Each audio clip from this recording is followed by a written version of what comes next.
से जुड़ रहे हैं, क्योंकि जैसा हमने आपको पहले बताया कि लद्दाख में भी आज एक जो वहां की वाहिद एक सीट है, पूरे लद्दाख का जो टेरिटरी है उस एक सीट पर आज वोटिंग हो रही है। काफी अहम है, पूरे लद्दाख के लोगों की उम्मीदें इस एक सीट के नुमाइंदे जो चुने जाएंगे उनसे जुड़ी है।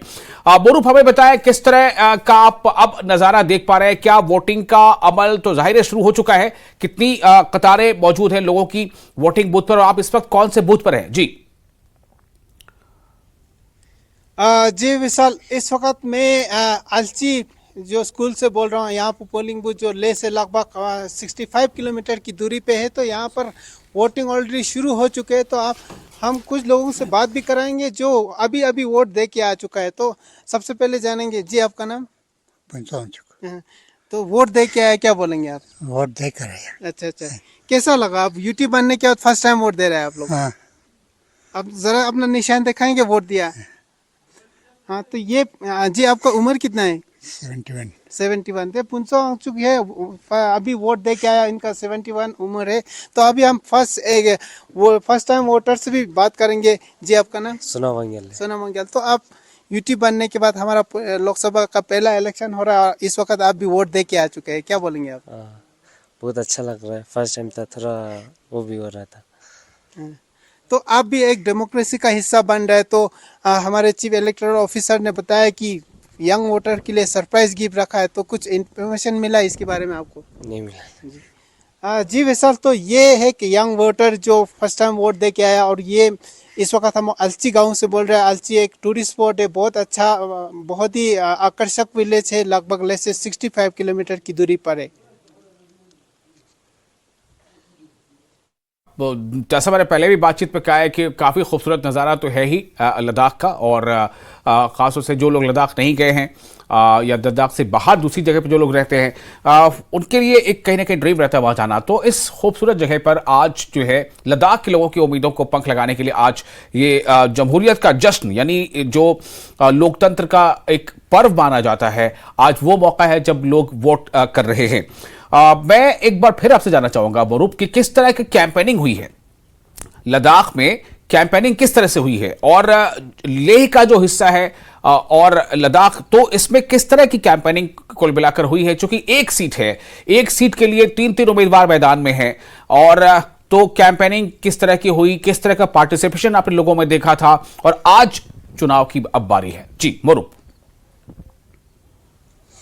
जी विशाल, जहाँ तक कैंपेनिंग की बात करें तो जो मतदान ज़्यादा से ज़्यादा आए उसके लिए भी स्वीप प्रोग्राम की तरफ से भी किया, अच्छा कैंपेनिंग किया। बाकी जो कैंडिडेट की तरफ से भी जगह जगह जाके कैंपेनिंग किया, काफ़ी जगह। अब सोशल मीडिया प्लेटफॉर्म भी बहुत अच्छा प्लेटफॉर्म है, वो भी हर तरह से यूज़ किया, हर पॉलिटिकल पार्टीज। जहाँ तक जो ले की कैंडिडेट है वो ले में ही कॉन्सेंट्रेटेड रहा, हालांकि दूर दूर जगह पर भी गया, लेकिन ज़्यादा फोकस ले में ही रहा। उसी तरह जो करगिल के कैंडिडेट है वो करगिल में ही फोकस रहा, लेकिन बीच बीच में यहाँ भी इधर जो ले डिस्ट्रिक्ट में भी आके कैंपेन किया। तो पॉलिटिकल पार्टीज अपने तरफ से खूब कोशिश किया, सारे वोटर्स को अपने मुद्दे को सके कि अगर वोट चुन के जाएंगे तो क्या उनके सामने जो लोगों के मांगे है वो कैसे रखा जाएगा, ये सब बताते हुए कैंपेनिंग कल जो 18 तारीख की शाम तक बहुत अच्छी तरह से हर जगह पर किया। और इस वक्त लद्दाख में जो रोड की स्थिति है वो भी काफ़ी इम्प्रूव हो चुका है, तो जगह जगह जा पाया, और नेटवर्क की सुविधाएं भी है, तो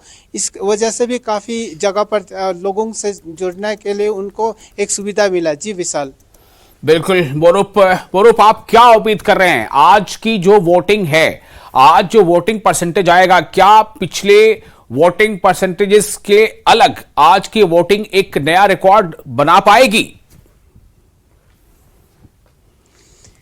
हाँ बिल्कुल विशाल, उम्मीद है इस बार जो वोटिंग परसेंटेज थोड़ा ज़्यादा होगा। आपको मैं थोड़ा ये बता दूं, 5% की बात करें तो करगिल डिस्ट्रिक्ट में वोटिंग परसेंटेज ज़्यादा होता है, हमेशा 8 से 10% ज़्यादा होता है। तो इस बार इलेक्शन कमीशन की तरफ से यहाँ भी बहुत कोशिश किया है कि ले डिस्ट्रिक्ट का भी परसेंटेज बढ़े, साथ ही साथ और यूटी लद्दाख का भी परसेंटेज बढ़े। तो उम्मीद है कि इस बार वोटिंग परसेंटेज बढ़ेंगे, क्योंकि जो लोग समझते हैं कि लोकसभा इलेक्शन पहली बार हो रहा है यूटी घोषित करने के बाद, और हम उम्मीद करते हैं इस बार की वोटिंग परसेंटेज से ज़्यादा होंगे, क्योंकि कैंपेनिंग भी बहुत अच्छे तरह से हुआ। साथ ही साथ जो स्वीप टीम में जगह दूर दराज इलाके, जहाँ वर्सी नाम के एक जगह है, वो लास्ट पोलिंग बूथ है जो सियाचिन बॉर्डर के पास पड़ता है, वहाँ एक ही फैमिली है जहाँ 5 मतदाता है, वहाँ जी। पर तक भी पहुँचे। जहाँ तक जो चंगतंग न्योमा बॉर्डर, चंगतंग जो इंडो चाइना बॉर्डर पे जी। है, LAC पे है, वहाँ हर जगह पहुँचा। तो उन्होंने बहुत कोशिश किया ताकि ज़्यादा से ज़्यादा इलेक्शन में हिस्सा ला सके। जी वैशाल। बिल्कुल। मुरुप, और कुछ खास आपने क्या देखा इस बार पॉलिटिकल कैंपेन के दौरान? क्या खास चीज आपने देखी? कुछ नया क्या नजर आया आपको जो आप चाहते हैं कि देश के बाकी हिस्से में भी लोगों को जानना चाहिए? बीजेपी ने अपना उम्मीदवार वहां बदल दिया, हालांकि वो सिटिंग जो MP थे उन्हें बीजेपी ने बदल दिया, और दूसरी तरफ ये देखा गया कि हाजी हनीफा और इधर कांग्रेस के बीजेपी वो जो है वो भी मैदान में आ गए। तो सब मिलाकर क्या नजर आ रहा है? नया क्या आप देख पा रहे हैं इस बार के चुनाव में? जी वैसल, इस बार ये नया देखने को मिला है। जो इस बार की कैंपेन में जो पार्टी से वो अलग अलग ग्रुप बांट के जो अपने अलग अलग लीडर को लेके हर जगह पर पहुंचा। कहने का मतलब है दूर दूर गांव में जाके उन्होंने कैंपेन किया। साथ ही साथ जो सोशल मीडिया का प्लेटफॉर्म है वो बहुत अच्छी तरह से उन्होंने यूज़ किया उसका जो लोगों तक पहुंचाने के लिए। तो इस बार की कैंपेन मेरे ख्याल से बहुत अच्छा हुआ। हर जगह पहुंचने की कोशिश किया, आप सोशल मीडिया के माध्यम से भी जोड़ने की कोशिश किया। साथ ही साथ जो जिस तरह से मैंने पहले बताया, यहाँ से रोड इंफ्रास्ट्रक्चर अच्छा हो गया, नेटवर्क कनेक्टिविटी अभी थोड़ा अच्छा हो गया, तो इस वजह से लोगों से जुड़ पाया। और जो कैंपेन का पार्टी से हर डिफरेंट पॉलिटिकल पार्टीज वो ग्रुप में जाके हर जगह पर लद्दाख की जो एक स्कैटर्ड एरिया है हर जगह पर पहुँचने की उन्होंने कोशिश किया है।